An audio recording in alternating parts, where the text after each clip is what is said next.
Welcome friends. Welcome friends. अब जो है हम NPTEL फर्स्ट ईयर का सब्जेक्ट प्रोफिशिएंसी इन इंग्लिश को पढ़ने वाले हैं। क्योंकि यार पेपर छोटा ही होता है, 25 नंबर का टोटल पेपर होता है, जिसमें सिर्फ ऑब्जेक्टिव टाइप 5 क्वेश्चन आते हैं। तो हम 2020 से 25 तक के जो भी 5-5 क्वेश्चन हर साल आए उनको देखने वाले हैं। इस सब्जेक्ट पर थोड़ा ध्यान देना फ्रेंड्स, क्योंकि सबसे ज़्यादा बच्चे जो हैं इसी का सेकंड चांस में पेपर देते हैं, यानी कि इसी में फेल हो जाते हैं। हालांकि इसमें ज़्यादा नंबर नहीं चाहिए, आपको 7-8 नंबर में 9 नंबर में आप पास हो जाते हैं। बाकी चलिए देखते हैं इसके कैसे ऑब्जेक्टिव आते हैं।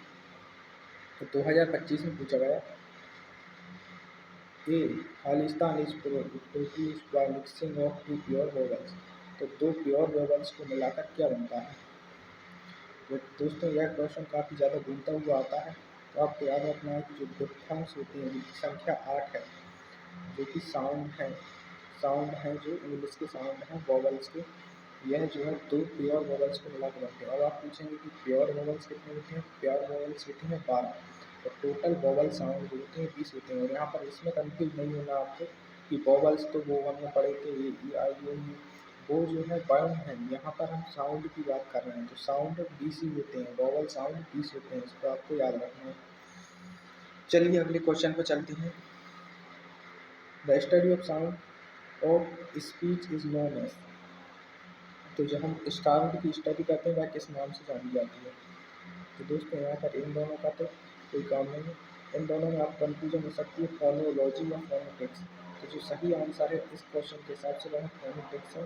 फोनोलॉजी भी सही है, लेकिन दोनों में से जो अभी एक चुनने को आएगा तो फोनेटिक्स ही चुना जाएगा, इसको आप ध्यान रखना। अगले क्वेश्चन की ओर चलते हैं। बर्ड्स खालिस्तान in the sky, flies flying, are flying या फ्लोइंग। तो यहाँ पर अभी आप सबको लगा के देखेंगे तो आर फ्लाइंग से अच्छा कोई भी नहीं सेट होगा। ये क्या है, प्रेजेंट कंटिन्यूअस का एक टेंस है जिसमें आर और वर्ब की ING वाली फॉर्म साथ में आती है। अभी हम इसको लगाएंगे और बर्ड्स के साथ फ्लाइज क्यों आएगा, हमसे फ्लाई अकेला आता है, तो फ्लाइंग लगाएंगे तो उसके साथ EJMR तो आना ही आना है, जो कि इसमें लगा नहीं रहा, और फ्लोन आना नहीं है, तो क्या आएगा आर फ्लाइंग। ये ग्रामर का क्वेश्चन है, टेंस है प्रेजेंट कंटिन्यूअस से। चलिए आगे बढ़ते हैं। अगला जो पूछा गया वह था the plural of monkey. Monkey का प्लूरल पूछ रहे थे। अब लोग कंफ्यूज इसमें इसलिए हो जाते हैं कि MONKEY होता है, तो इसमें क्या बाय के हटा के IES लगा देते हैं, लेकिन ऐसा नहीं है, इसमें सिर्फ ऐसे ही लगता है। याद रखना मंकी का प्लूरल मंकीज ही होता है, यानी कि सिंपल सा ये वाला आंसर इसका सही था। चलिए 2025 का आखिरी क्वेश्चन जो पांचवा है, rearrange the letter and find out the correct word. इसको रीअरेंज कर एक वर्ड बनाना था, जो कि मेरे हिसाब से एग्जाम में टाइम बहुत होता है, आप धीरे धीरे करके बस लगा ही सकते हैं कौन सा बनेगा। इससे बन रहा है कंटिन्यूअस, क्योंकि ये तो सिंपल क्वेश्चन था, आराम से हो जाता। बाकी सब में देखते मत, कुछ ना कुछ इसमें मिसिंग रहता, तो इनको आप ऐसे ही हटाकर उसको सही आंसर लगा सकते थे। चलिए 2024 के क्वेश्चन की ओर चलते हैं। देयर आर खालिस्तान diphthongs in vowels in English. तो कितने डिप्थोंग्स होते हैं, इसमें देखिए फिर से रिपीट हुआ, 2025 में भी आया है, 2026 में भी आया है। यहाँ से आप ये बहुत इंपॉर्टेंट है, इसको याद रखना। प्योर वोवल्स कितनी होती हैं 12, और डिप्थोंग्स यानी कि दो प्योर वोवल से मिला के एक डिप्थोंग बनता है, वो होते हैं 8। तो टोटल वोवल साउंड कितने हो जाते हैं 20। इंग्लिश में ये तीनों चीज़ें याद रखना, इन तीनों में से कहीं भी किसी भी समय आपसे क्वेश्चन पूछा जा सकता है प्रोफिशिएंसी इन इंग्लिश में। चलिए अगले क्वेश्चन की ओर चलते हैं। बोल रहा है स्पीकिंग इज अ कैसी स्किल है, क्या यह रिसेप्टिव है या फिर प्रोडक्टिव है। देखिए रिटर्न वाला स्किल में आता नहीं है, और सेकंड ही आता नहीं है, या तो रिसेप्टिव होती है या प्रोडक्टिव होती है। इसमें सिर्फ किस्मत से आपको सिर्फ प्रोडक्टिव ही ऑप्शन दिया हुआ है, रिसेप्टिव दिया ही नहीं है, तो कंफ्यूज होने का सवाल ही नहीं है। आगे चलते हैं। देयर इज खालिस्तान वाटर इन द टैंक, ये भी ग्रामर का क्वेश्चन है। अब देखिए आप इसका कर सकते हैं, जैसे एनी है, एनी के साथ यदि नॉट आ रहा है तभी एनी लगता है, यानी कि नेगेटिव के साथ आता है, यानी इसके बाद नॉट नॉट आता है, तो इसमें कहीं नॉट मुझे दिख नहीं रहा, तो एनी में लगाऊंगा नहीं। अल्टर का यहाँ पर कोई योग नहीं बन रहा सेंस, या मैनी और मच। अब देखो मैनी का यूज हम तब करते हैं जब हम किसी चीज़ को काउंट करते हैं। क्या वाटर इन द टैंक, तो टैंक में पानी है उसको तुम काउंट कर सकते नहीं कर सकते। जब किसी चीज़ को काउंट नहीं कर पाते तो हम वहाँ पर मच का यूज करते हैं। There is much water in the tank, यानी कि टैंक में पर्याप्त पानी है। चलिए आगे बढ़ते हैं। 2024 में the frog jump into the well, या फिर इन, फोर या ऑफ। तो इसका सिंपल सा आंसर है इनटू, यहाँ पर आएगा इनटू, क्योंकि वह कुएं में कूद रहा है। अब यदि इसकी जगह हम लगाएं इन, इन नहीं आ सकता क्योंकि इन ऊपर से कूदने पर आता है, इनका यहाँ पर साउंड नहीं बनेगा। फोर, फोर के साथ लिए आता है, the frog jump four the well, तो क्या कुएं के लिए कूद गया, ऐसा भी नहीं होगा, और ऑफ भी नहीं आएगा, तो इनटू यहाँ पर सही आंसर होगा। The box is too heavy, you not lift it, you could not, may not, can not. अब चूंकि यहाँ पर the box is too heavy, जो बक्सा है वह पहले से ही बहुत भारी है, यू, और इसके साथ जो क्षमता का प्रदर्शन होगा, यानी कि कैन का उपयोग होगा। पास्ट फॉर्म में होता तो कुड का उपयोग होता, क्योंकि यह पास्ट फॉर्म में है नहीं, बिल का यहाँ पर साउंड नहीं है और विल का भी नहीं है, तो यहाँ पर आया you can not lift it. चलो आगे बढ़ते हैं। 2023 में क्वेश्चन पूछा गया है which of the following is productive skill of English. Productive skill आपसे पूछ रहा है, तो जो प्रोडक्टिव स्किल होती है वो होती है राइटिंग और स्पीकिंग, यानी कि बोलना। तो जो लिसनिंग और रीडिंग होती है वह रिसेप्टिव स्किल होती है, इसको आप ध्यान रखना। तो राइटिंग और स्पीकिंग हमारी क्या प्रोडक्टिव स्किल्स हैं। फिर पूछा which of the following method improves pronunciation, कौन सी मेथड से आप अपनी उच्चारण सही कर सकते हैं। इमिटेशन मेथड बिल्कुल कर सकते हैं, सब्सिडरी मेथड से भी कर सकते हैं और फोनेटिक मेथड से भी कर सकते हैं। इसका आंसर होगा सबके सब। आगे चलते हैं। 23 में पूछा गया कि joy, hatred and grief are which kind of nouns. तो जॉय, हेटरेड और ग्रीव्स ये किस प्रकार की नाउन है। तो यहाँ पर आपको नाउन के बारे में थोड़ी जानकारी, प्रॉपर नाउन नहीं है ये, कॉमन नाउन भी नहीं है, मटेरियल नाउन भी नहीं है, क्योंकि इसमें मटेरियल की बात नहीं हो रही है। ये सारी नाउन है एब्स्ट्रैक्ट नाउन, यानी कि भाववाचक संज्ञाएं, ये सारी नाउन है, एब्स्ट्रैक्ट नाउन है। जॉय यानी कि, जॉय यानी कि एक तरह के आनंद, खुशी, हेटरेड यानी कि नफरत, ग्रीफ यानी कि लालच। इस क्या है, इनमें भाव पैदा हो रहा है, भाववाचक नाउन। मटेरियल नाउन जिनमें होती हैं जिनमें किसी मटेरियल द्रव्य की बात हो, द्रव्य की बात हो, द्रव्य यानी पदार्थ, जैसे गोल्ड या सोना, चांदी, इस तरह लोहा, लकड़ी, ये सब मटेरियल नाउन में आएंगे। और कॉमन नाउन, कॉमन नाउन जैसे कि जो सब ऐसे नाउन जो एक से अधिक लोगों के लिए जाति के रूप में उपयोग होते हैं, जैसे लड़का, लड़की, ये सब कॉमन नाउन होती है। और प्रॉपर नाउन यानी कि सीधा स्पेसिफिक किसी चीज़ का नाम, जैसे कि राम, श्याम, सीधे किसी व्यक्ति को डिनोट कर रहे हैं। गंगा रिवर, वह भी एक, द गंगा रिवर, वह भी एक किसी एक ही नदी के लिए नाम है, तो ऐसे। और यदि रिवर की यदि बात आएगी तो वह कॉमन नाउन में आ जाएगा। तो ये थोड़े नाउन के प्रकार होते हैं और ये आपने पढ़ा ही होगा। साइनम्स ऑफ पार्डनेज, यानी कि हमसे पार्डन का पर्यायवाची शब्द पूछ रहा है। पार्डन का मतलब होता है क्षमा करना, तो क्षमा करने का पर्यायवाची क्या हो सकता है। एक्सक्यूज तो नहीं होगा, ओवरलुक नहीं होगा, लेकिन फॉरगिव जरूर होगा। एक्सक्यूज, सॉरी सॉरी, यहाँ पर मुझसे ही गलती हो गई है। इस पे जो है चार तीन, तीनों की तीनों ही क्या है, इसके पर्यायवाची शब्द हैं। पार्डन का मतलब क्षमा करना होता है, फॉरगिव से भी हो जाता है, ओवरलुक का मतलब भी हो जाता है, और एक्सक्यूज का मतलब भी हो जाता है। जैसे हम बात साधारण बात करने की उसमें बोलते हैं एक्सक्यूज मी, तो उसका मतलब ये भी होता है कि क्षमा करें, मुझे आगे जाने दें। ऐसे ही ओवरलुक भी होता है, आप अपनी गलतियों को ओवरलुक करते हैं। इस प्रकार से तीनों ही शब्द एक ही तरह का साउंड बना रहे हैं, मतलब एक ही तरह का अर्थ बना रहे हैं। पार्डन का मतलब भी क्षमा करना होता है, तो तीनों के तीनों ही इसके क्या है, साइनम्स हैं। ठीक है, आगे बढ़ते हैं। A word used before a noun or pronoun to show some relationship is called। एक शब्द जो कि नाउन या प्रोनाउन के पहले आता है कोई रिश्ता बताने के लिए, वो क्या कहलाएगा। तो हमेशा याद रखना, जो प्रीपोजिशन होती है इसमें नाम में छुपा है प्रीपोजिशन, यानी कि किसी शब्द के पहले की पोजीशन। और यहाँ पर बोल भी रहा है a word used before a noun, यानी पहले इस्तेमाल होने वाला, तो उसको बोलेंगे प्रीपोजिशन।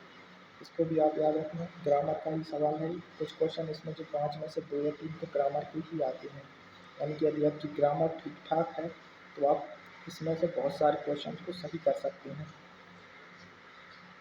2022 का क्वेश्चन देखते हैं। Which of the following is productive skill of English. तो प्रोडक्टिव स्किल फिर से पूछ लिया है इसने, यह रिपीटेड क्वेश्चन है। इनको हमेशा याद रखना, ये कहीं भी आपसे पूछा जा सकता है।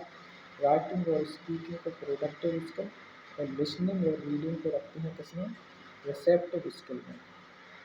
ठीक है, तो चारों को आपको याद रखना है, राइटिंग, स्पीकिंग, प्रोडक्टिव और लिसनिंग, रीडिंग, रिसेप्टिव। चलिए आगे बढ़ते हैं। Which of the following method improves pronunciation, तो इनमें से कौन सा जो है तरीका है उच्चारण को ठीक कर। देखिए यह भी रिपीट हुआ क्वेश्चन है। इमिटेशन मेथड भी आता है, सब्सिड्यूरी और फोनेटिक मेथड, यानी कि इसमें क्या आएंगे, सारे के सारे ऑप्शन सही है। चलिए आगे बढ़ते हैं। ये फिर से रिपीट हो गया, joy, hatred and grief are which kind of noun. हो सकता है मुझसे मिसप्रिंट हो गए हो या सचमुच ही ऐसे के ऐसे रिपीट हो रहे हैं, बस आप देखते चलिए। तो ये सब क्या है, एब्स्ट्रैक्ट नाउन की भी विभाग है। तो पूछ रहा है साइना में सब पढ़ना, मेरे हिसाब से मेरे से कुछ मिस्टेक हो गई, मिसप्रिंट हुआ है, जिससे वो टॉपर बार बार आ रहे हैं। चलिए आगे बढ़ते हैं। A word use before a noun और pronoun to show some relation से कुछ कॉल्ड। ये अपन दोबारा से बोल के वही बात करने लगे, ठीक है, आपका रिवीजन हो जाएगा। प्रोनाउन प्रीपोजिशन कहते हैं। अब 2021 पे आते हैं। वोकॉइड्स आर ऑल्सो नोन एज, तो जो वोकॉइड्स हैं उन्हें क्या कहा जाता है, तो याद रखना प्योर वोवल्स को, यानी कि जो 12 हैं प्योर वोवल साउंड कितनी है, 12, उनको ही हम वोकॉइड्स बोलते हैं। एक क्वेश्चन आपसे घुमा फिरा कर कैसे पूछ सकता है, आपको इसका आंसर आना चाहिए। इसके अलावा डिप्थोंग 8 होते हैं, इसको भी याद रखना है। चलिए आगे बढ़ते हैं। The number of consonant sound in English are. अब यहाँ पर बच्चे क्या गलती करते हैं, कॉन्सोनेंट यानी समझते हैं व्यंजन पूछ रहा है, और व्यंजन अंग्रेजी वर्ण वाला हम सबको पता है कि 21 होते हैं, तो आंसर हम 21 लगा देते हैं। लेकिन यहाँ पर कॉन्सोनेंट साउंड की बात कर रहा है, जैसे उधर वो वोवल साउंड पूछ रहा था तब कितने आ रहे थे, 20 आ रहे थे वोवल साउंड। इसी प्रकार से जो कॉन्सोनेंट साउंड है वह 21 नहीं है।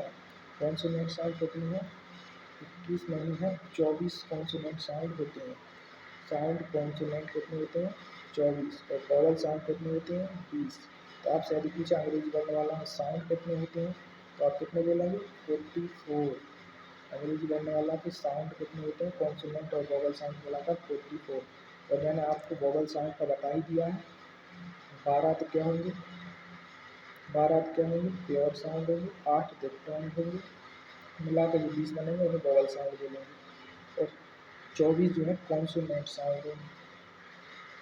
यहाँ से क्वेश्चन बनेगा एक ना एक, इसलिए इनको इम्पोर्टेंट है, इनको ठीक से याद रखना। इसके बाद ग्रामर का क्वेश्चन आ रहा है कि the animals in cages there to the jungle, let down, let up, let out या लेट अलोन। तो इसका जो सही आंसर होगा वो होगा let out. The animals in cages were let out to the jungle. जो गुफा में जो जानवर थे वह जंगल की ओर चले गए, वो जंगल में चले गए, तो इसमें लेट आउट आंसर आएगा। देयर इज खालिस्तान वाटर इन द वेल। अब देखो यहाँ पर फिर से देखो वही का वही जो है तरीका यहाँ पर रिपीट किया गया है, जो हम पहले भी कर चुके हैं। यहाँ पर एनी का उपयोग होगा क्या, नहीं होगा, क्योंकि नॉट नहीं लगा है। नेगेटिव होता तब, जब हमारा सेंटेंस नेगेटिव होता तब हम एनी लगाते हैं, नन का उपयोग होगा नहीं।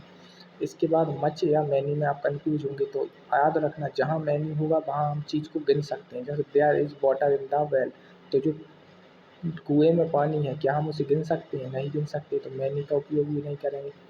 और मच का उपयोग कहाँ होता है, जहाँ हम किसी चीज़ को गिन नहीं सकते, जैसे आई हैव मच और मच वाटर इन द गिलास, क्योंकि मेरे पास पर्याप्त पानी है गिलास में, क्योंकि हम उस पानी को गिन नहीं सकते। इसके अलावा यदि मैं बोलता आई हैव मैनी का उपयोग करने के लिए कोई भी वर्ड आप सोच सकते हैं जिसमें आप कोई चीज़ गिन पाएँ, तो उसमें मैनी का उपयोग होता है। तो इसको मैनी और मच का ये मेन अंतर होता है, इसको ध्यान में रखना।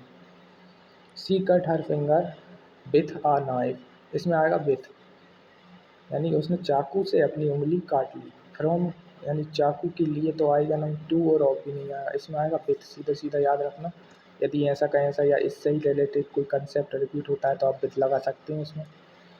डिप्थोंग्स आर ऑल्सो नोन, देखो डिप्थोंग से एक और क्वेश्चन आ गया, इन्हें क्या कहा जाता है, impure vowel, pure vowel, oral vowel या फिर नेज़ल वोवल कहा जाता है। तो चूँकि हमें पता है डिप्थोंग क्या होता है, दो प्योर वोवल से मिलकर बना है, तो उस हिसाब से ये कैसा हो गया, उस हिसाब से यह कैसा हो गया, इम्प्योर हो गया, यानी अशुद्ध हो गया।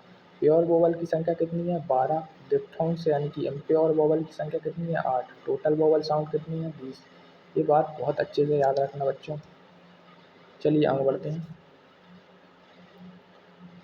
Which of the following method improves pronunciation? इनमें से कौन सा मेथड आपकी जो है उच्चारण को बढ़ा देता है? यह क्वेश्चन भी रिपीटेड है और अब तो हम शायद 2-3 बार कर चुके हैं, एक बात मेरी गलती से ही रिपीट हुआ था।